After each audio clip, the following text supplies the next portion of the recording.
Olá, seja muito bem-vindo a mais uma aula da nossa Introdução ao Pensamento de Tomás de Aquino. Nesta quarta aula, nós vamos acompanhar um momento muito importante da vida intelectual de Tomás, o período em que ele deixa de ser apenas estudante e bacharel em teologia para se tornar mestre na Universidade de Paris.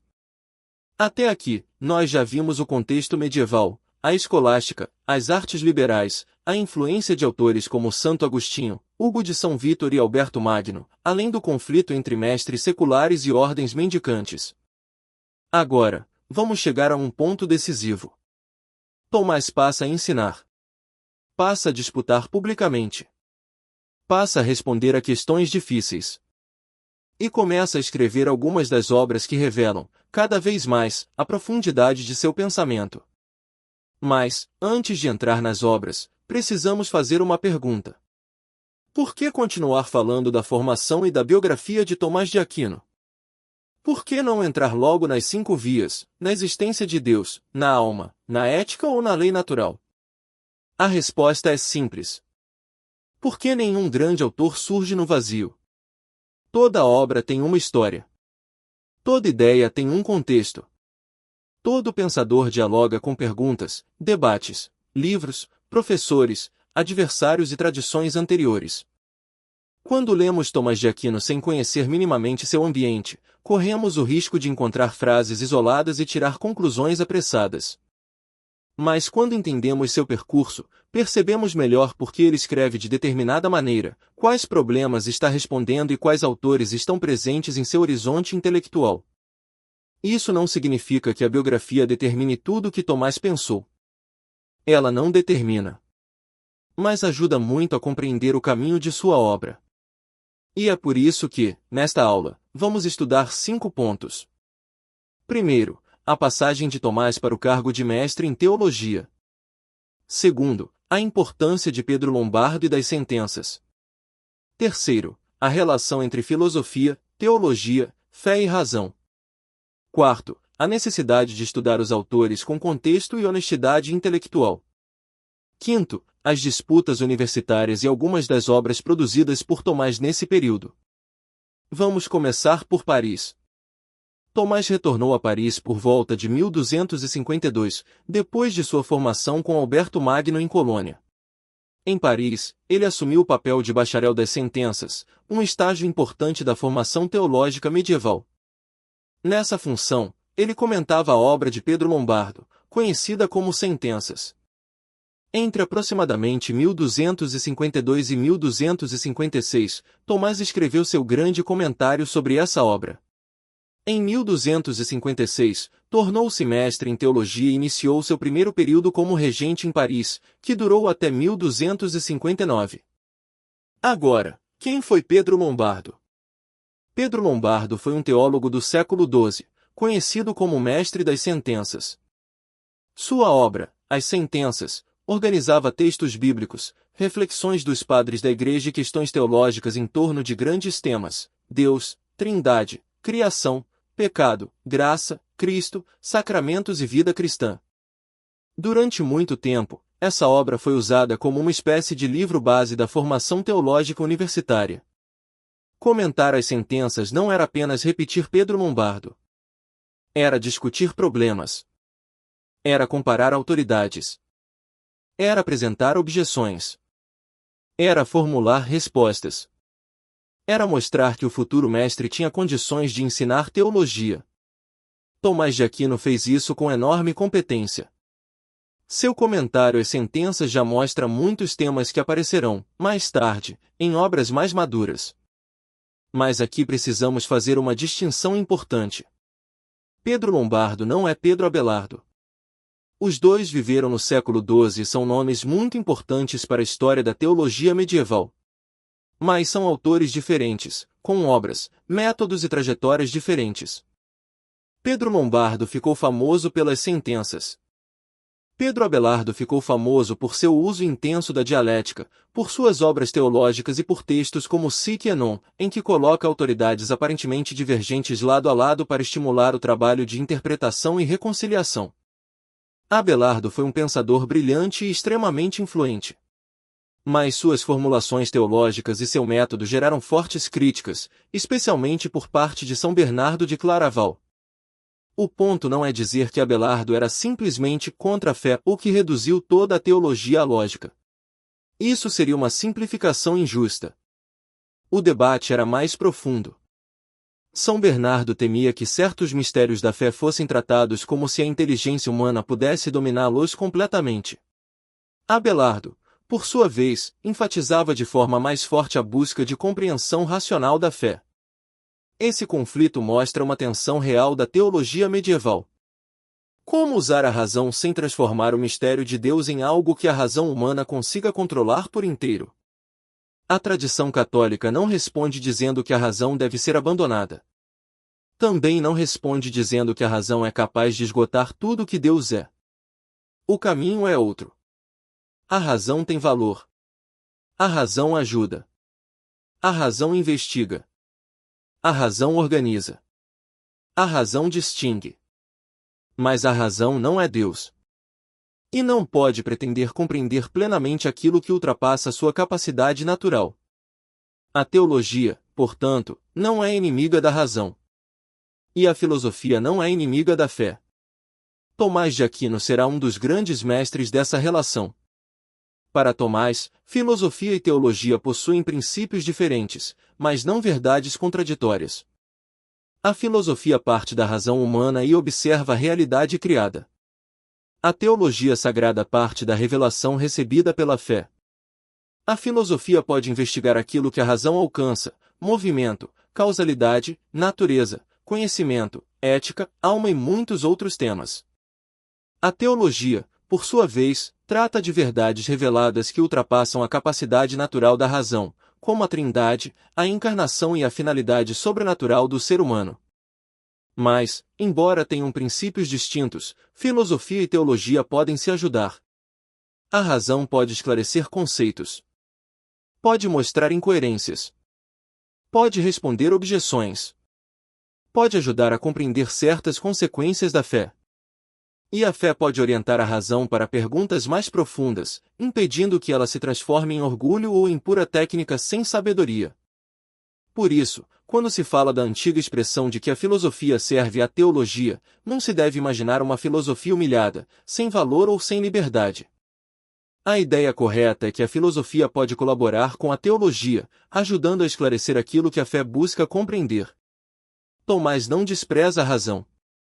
Pelo contrário, ele lê Aristóteles com atenção. Dialoga com Avicena, Averroes, Maimônides, Agostinho, Boécio, Pseudo-Dionísio e muitos outros. O que ele recusa é a pretensão de que uma única ferramenta intelectual seja suficiente para abarcar toda a realidade. A razão é poderosa. Mas ela precisa ser humilde. E a fé é elevada. Mas não deve ser tratada como desculpa para abandonar o pensamento. Essa é uma das grandes lições de Tomás. Agora, vamos falar da Sagrada Escritura. Na tradição teológica medieval, a Escritura não era vista como um conjunto de frases soltas que cada pessoa selecionava para defender sua opinião. A Escritura era recebida como um todo coerente. Isso não significa ignorar gêneros literários, contextos históricos, autores humanos ou diferenças entre livros bíblicos.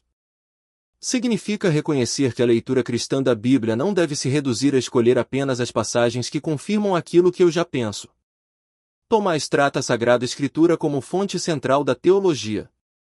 Suas obras estão cheias de referências bíblicas, comentários aos padres da Igreja e análises de sentido literal e espiritual dos textos. Seu interesse pela Escritura não era apenas decorativo. A Escritura era parte estrutural de sua teologia. Também precisamos corrigir uma afirmação muito comum. Não é seguro dizer que Tomás de Aquino memorizou palavra por palavra toda a Bíblia, nem que somente ele e Santo Antônio de Pádua tinham essa capacidade.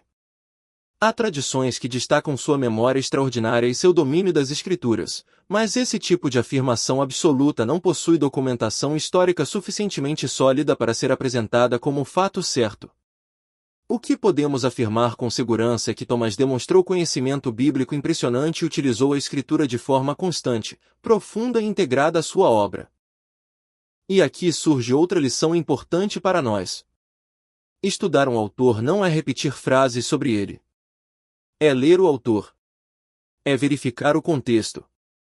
É procurar boas traduções. É comparar interpretações. É distinguir o que o autor realmente disse daquilo que alguém afirmou que ele teria dito. Isso vale para Tomás de Aquino. Vale para Agostinho. Vale para Aristóteles. Vale para Platão. Vale para Descartes. Vale para Kant. Vale para Marx. Vale para qualquer autor. Um bom estudante não precisa concordar com tudo que lê, mas precisa compreender antes de julgar. Também não é necessário ler todas as obras de um autor antes de começar a estudá-lo. Isso seria impossível para quase todo mundo. O ponto é outro. Não baseie uma opinião definitiva em uma frase retirada do contexto. Não transforme um resumo superficial em substituto da obra. Não use um comentador como se ele fosse o próprio autor. Comece pelos textos mais importantes. Use traduções confiáveis. Leia introduções acadêmicas sérias. Compare interpretações. E, quando puder, volte sempre à fonte. Essa é uma atitude profundamente escolástica. A escolástica não significa repetir o passado mecanicamente. Significa dialogar com o passado de modo responsável. Significa reconhecer que a inteligência humana possui uma história. Significa saber que ninguém começa do zero.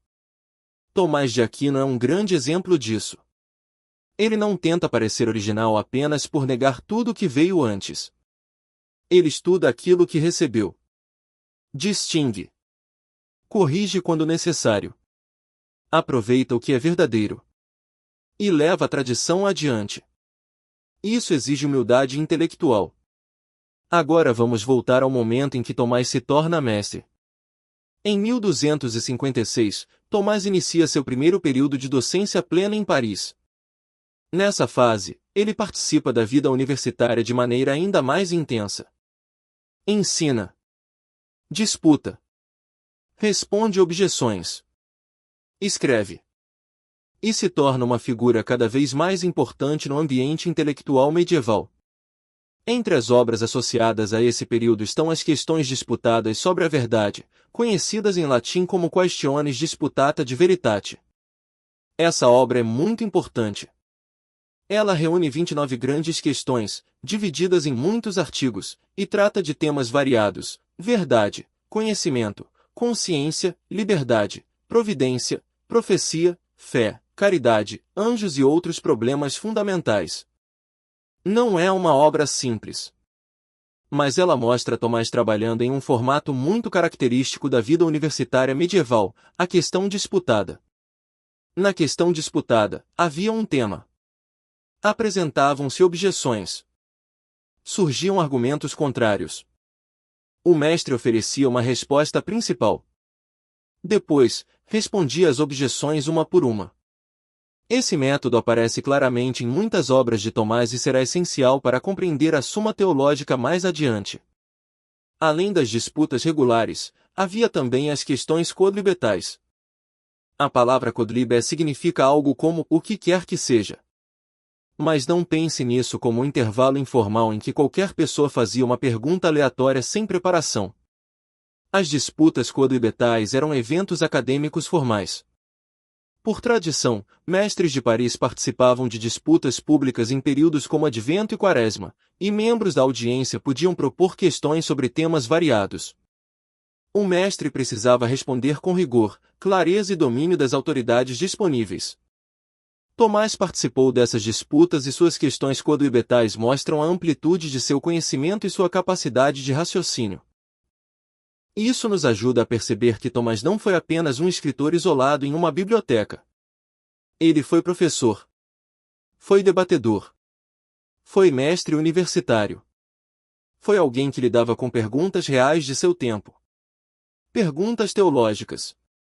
Perguntas filosóficas. Perguntas morais. Perguntas jurídicas. Perguntas sociais. Perguntas que surgiam diante de alunos, colegas, religiosos e autoridades. E isso torna a sua obra ainda mais viva. Tomás não escrevia apenas para produzir livros. Ele escrevia para ensinar, para formar, para responder, para esclarecer, para orientar. Agora, outro ponto importante da aula é a relação de Tomás com Aristóteles. É correto dizer que Tomás recebeu Aristóteles de maneira gradual. A Europa Latina do século III estava redescobrindo e traduzindo muitas obras aristotélicas, frequentemente acompanhadas por comentários árabes, islâmicos e judaicos. Mas não é correto dizer que, já como mestre em Paris, Tomás conhecia apenas a lógica de Aristóteles e não tinha contato com outros campos de sua obra. Em 1255, a Faculdade de Artes de Paris já havia incluído obras aristotélicas de filosofia natural, ética e metafísica entre seus textos de ensino. A recepção de Aristóteles era complexa, gradual e disputada, mas Tomás viveu exatamente no momento em que esse corpus se tornava cada vez mais central no ambiente universitário. Os grandes comentários de Tomás sobre obras como a metafísica, a física, sobre a alma e a ética Nicomaco pertencem sobretudo a etapas posteriores de sua carreira. Mas sua formação aristotélica já estava em crescimento e aprofundamento no período parisiense. Por isso, o mais correto é dizer: Tomás não recebeu Aristóteles de uma vez só. Ele o conheceu progressivamente. Estudou-o em diálogo com a tradição cristã. Identificou problemas. Aproveitou conceitos. Corrigiu interpretações. E construiu uma síntese que marcaria profundamente a história da filosofia. Esse método de estudo é importante. Tomás não trata um autor como um inimigo automático porque ele não é cristão. Mas também não o transforma em autoridade absoluta. Ele pergunta: o que esse autor viu de verdadeiro? Onde está a força do argumento? Quais são seus limites? Como essa ideia pode ser compreendida dentro de uma visão mais ampla da realidade? Esse é um modo muito maduro de estudar. Agora vamos falar de uma ideia que aparece de forma importante na obra de Tomás, o mal como privação. Esse é um tema que será aprofundado em aulas futuras, mas já podemos deixar uma introdução. Quando Tomás fala do mal, ele não o trata como uma coisa criada por Deus, como se o mal fosse uma substância independente. Ele entende o mal como privação de um bem devido. Pense em um exemplo simples. A cegueira não é uma coisa acrescentada ao olho. Ela é a falta de uma capacidade que o olho, por natureza, deveria possuir, a visão. Da mesma forma, uma doença pode ser compreendida como falta ou desordem em uma função que deveria estar presente no organismo. É importante perceber que isso não significa negar o sofrimento real. O sofrimento é real. A doença é real. A violência é real. A perda é real. Mas, filosoficamente, Tomás procura explicar que chamamos algo de mal porque reconhecemos que falta um bem que deveria estar ali. Por isso, para compreender a desordem, precisamos primeiro compreender a ordem. Para compreender a doença, precisamos entender o que é saúde. Para compreender a injustiça, precisamos entender o que é justiça. Para compreender o pecado, precisamos entender o bem humano e a finalidade da vontade. Essa forma de raciocinar é muito característica de Tomás. Ele parte do que uma realidade em sua plenitude. Depois observa como essa realidade pode sofrer perda, limitação ou desordem. Mais adiante, quando estudarmos de malo, veremos esse tema de modo mais profundo. Essa obra, porém, pertence a uma fase posterior de Tomás, datada aproximadamente de 1270 a 1271. E agora chegamos ao ponto central desta aula. Tomás de Aquino se torna mestre não apenas porque acumulou informações. Ele se torna mestre porque passou por um longo processo de formação. Leu autores. Comentou textos. Debateu objeções. Estudou escritura. Estudou teologia. Estudou filosofia. Aprendeu a distinguir conceitos. Aprendeu a argumentar. Aprendeu a reconhecer limites. Aprendeu a tratar o passado com respeito, sem deixar de pensar por conta própria.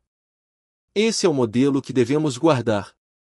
Estudar não significa apenas consumir conteúdo. Estudar significa formar a inteligência. Significa aprender a fazer perguntas melhores. Significa separar opinião de argumento. Significa distinguir um texto original de uma interpretação. Significa reconhecer quando não sabemos o suficiente. Significa desenvolver paciência diante de temas difíceis. E significa buscar a verdade com humildade. Tomás de Aquino não deve ser admirado apenas porque escreveu muito. Ele deve ser estudado porque mostra como a inteligência pode ser disciplinada. Como a fé pode dialogar com a razão. Como a tradição pode ser recebida sem se tornar prisão. Como o debate pode ser firme sem se transformar em agressão. E como uma vida de estudo pode ser também uma vida de busca da verdade. Para encerrar, vamos resumir o que aprendemos hoje. Tomás de Aquino passou pela formação de bacharel das sentenças antes de se tornar mestre em teologia. Pedro Lombardo foi central para a formação teológica medieval, e seu livro serviu de base para muitos comentários e disputas. Pedro Abelardo deve ser compreendido com mais cuidado do que simples caricaturas permitem. Seu uso da razão na teologia foi influente, mas também gerou críticas importantes. Tomás ensina que filosofia e teologia têm princípios distintos, mas não precisam entrar em conflito. A Escritura ocupa lugar central na teologia e deve ser lida com unidade, profundidade e responsabilidade. As questões disputadas e codebatais mostram um ambiente universitário sério, em que o mestre precisava responder a objeções e questões difíceis. Tomás não recebeu Aristóteles de forma cega nem o rejeitou de forma superficial. Ele estudou, distinguiu, aproveitou, corrigiu e integrou aquilo que julgava verdadeiro. Por fim, a lição maior desta aula é esta. A formação verdadeira exige tempo. Exige leitura. Exige método. Exige contexto. Exige humildade. E exige amor pela verdade. Na próxima aula, vamos continuar examinando a produção intelectual de Tomás nesse período e começar a olhar com mais atenção para algumas obras importantes de sua juventude acadêmica, especialmente a relação entre suas questões disputadas, seus comentários e o amadurecimento de seu método teológico. Muito obrigado por acompanhar esta aula. Até a próxima!